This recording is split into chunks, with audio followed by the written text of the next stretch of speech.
Hello everybody, welcome to part 2 of the movie ranking video. So let's just get right into it with number 5, King of the Railway. Many people put King of the Railway below Tale of the Brave, but I put it above for many reasons. Number 1, this was a really enormous step for the franchise. It was the first time Andrew Renner wrote a special, pardon me, first time he wrote a special. It was the first time, you know, we had the better CGI, the better writing. It was really just a really good step for the franchise, and I think that shows here. Second of all, I put this above Tale of the Brave because, like Tale of the Brave, this story is very disjointed. However, it's tied together way more with the castle plot. In Tale of the Brave, it's almost 3 separate stanzas that kind of just flow into the ending. Kind of like a railway series story, if you will. Whereas this movie is a lot more connected because all the subplots, they all come together in the end. Like, it's all tied together with a castle being built, you know? Tale of the Brave didn't have that. Tale of the Brave didn't have that underlying plot, so it kind of just fell apart for me. The new characters, as far as new characters go, I like these characters. Steven and Millie are fun. They all got expanded upon in later seasons, so that's great. Thomas, Percy, and James, they really work as a trio in this movie. This is a great movie to have them together in. So yeah. So that's King of the Railway. And then in the number 4 spot, we have The Great Race. Now, I know a lot of Thomas fans like this, and I know a lot of Thomas fans aren't too sure of this for many reasons. I put this higher than King of the Railway because, just like King of the Railway and Tale of the Brave, I'm gonna repeat myself again, I think it's disjointed. However, I do think that this is tied together a little bit better than King of the Railway and has some more interesting elements. I think this movie is tied together very well with the Great Railway Show story. The new characters, other than Ashima, and even then Ashima I think is kind of boring as a character. Like, the story itself is fine. It's a little predictable. I think the selling point for this movie is its music, because no other Thomas production really has this level of music, and I think that's what makes so many people, I think that's what drew people to it initially. Yeah, this is definitely what drew people initially, and people complain about stuff like Shooting Star Gordon. I really don't care. I think it's fun. It wasn't permanent or anything, so it's fine. The filler with Ashima, I think, is boring and definitely could have been tightened up a little bit better. Overall, I think this movie just suffers from the fact that there was no central thing.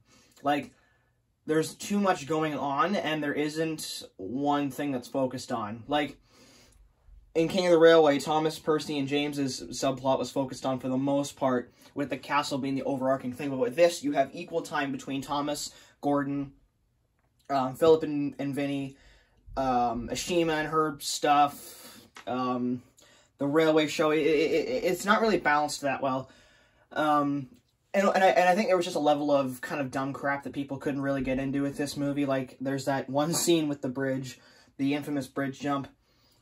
I will admit, when I was younger and I saw this, I thought it was really cool, because, you know, when you're little, it's fun to see Thomas go flying over stuff, you know, train going, it's neat. Nowadays, I think it definitely is a little shoehorned, and then if done more tastefully, it would have been fine, like if Thomas had gotten damaged, or he didn't even make the jump, or if he simply couldn't get there in time because the bridge was up. I think it would have been a lot more realistic and better. So overall, this movie, it's not horrible, it's watchable. Obviously it's watchable because it's a lot higher on my list than most. I definitely come back to this every once in a while, just because, you know, I was really excited for this when it came out, and I still get excited to watch it now. So yeah, great watch. Again, problems, but nothing too crazy. Yeah. So, in the number 3 spot, we have Blue Mountain Mystery. Now, I think this movie gets looked down upon by the fandom because it's part of the Sharon Miller era, and I can honestly understand that. Like, it does have some of the Sharon Miller tropes, but honestly, this one is a lot better than the rest of them, and if you ask me, it is one of the best Thomas specials out there, you know? You have a really gripping story.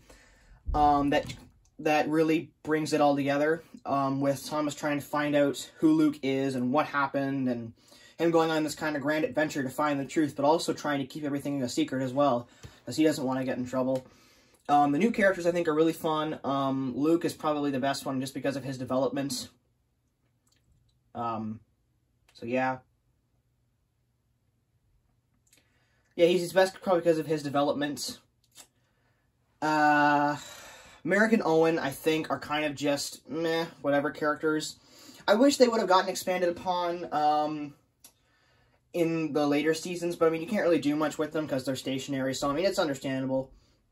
Seeing the narrow gauge engines back again was really cool. And having Victor of all characters expanded upon, was great. I actually have a couple of the models of Victor from the movie, and I'll actually grab my other Victor as well. Having Victor expanded upon in this way, I think was great. I think it made a ton of sense, and it worked really, really well. And it's surprising, too, especially for this era. I'll just move these out of the way again. As to whether or not this was a direct result of Andrew Brenner being a screenwriter or screen producer or whatever it was he was involved with, I don't know. I can't say for sure. But if it was, I mean, that makes a lot of sense. So, Blue Mountain Mystery, great Thomas movie. I totally recommend it to anybody who wants to check it out or isn't sure. I completely and totally recommend it. So next, we're getting down to my final two.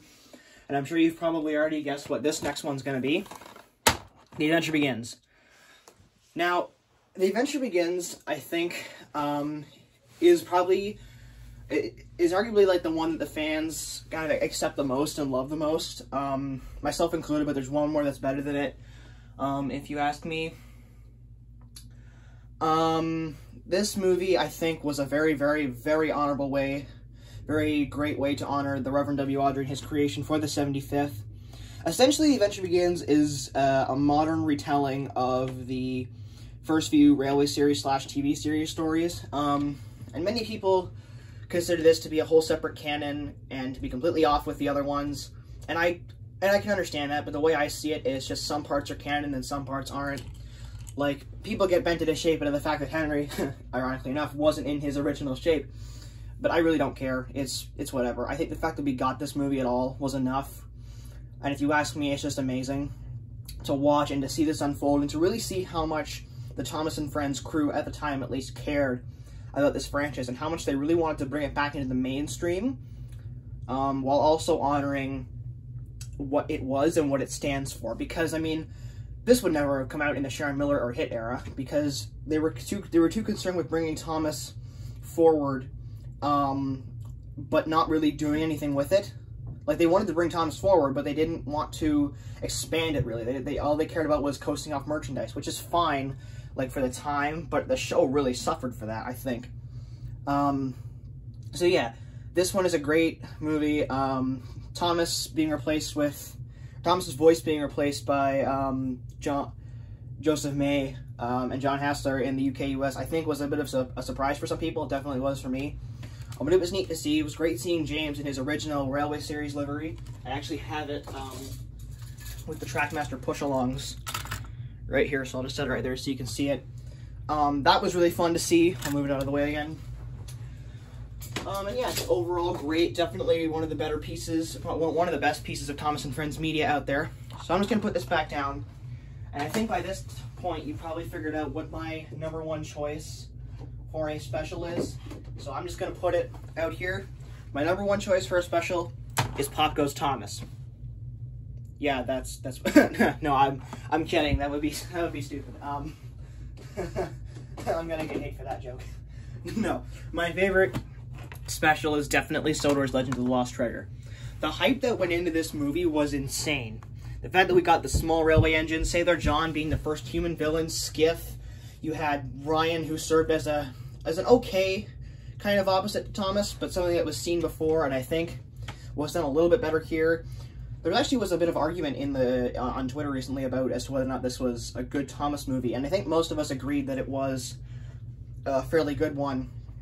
And I can't understand why any Thomas fan wouldn't like this. It's got action, suspense, for the most part railway realism, and it's just an all-around good time.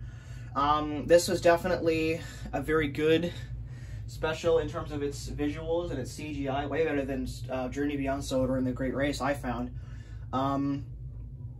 The pirate element, I think, was a nice thing to push, because Sodor is a maritime, Sodor very heavily plays into the maritime thing throughout the series. And yeah, overall, it's just a really, really good special. And if you are looking for top-tier Thomas & Friends media to watch, something for your kids maybe, this is something you should definitely go with. Anything with the Brenner era, really, but this specifically.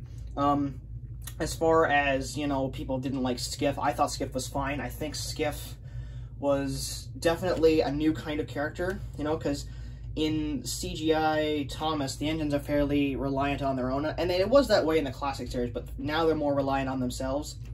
So to have this character who's now completely reliant on a person or an engine to get it to have this crazy arc, not necessarily crazy, but this arc about him getting his own kind of things together, it's really neat to see. So I really, really enjoyed this one. Definitely recommend it. And with that, I suppose that this ranking is done. So thank you all so much for watching. I don't think this part was as long as the first part, simply because I didn't have as much to say about these as I did the other ones. These ones, I have a lot more to say about the other specials, to be 100% honest, just because they're worse. But yeah, these ones are definitely great ones. I love these ones. Even the other ones too. Like, I don't think I will ever completely hate any piece of Thomas media, but I definitely have my favorites, just as any fan probably will tell you. So yeah, with that said, I'm going to leave it here, and thank you for watching.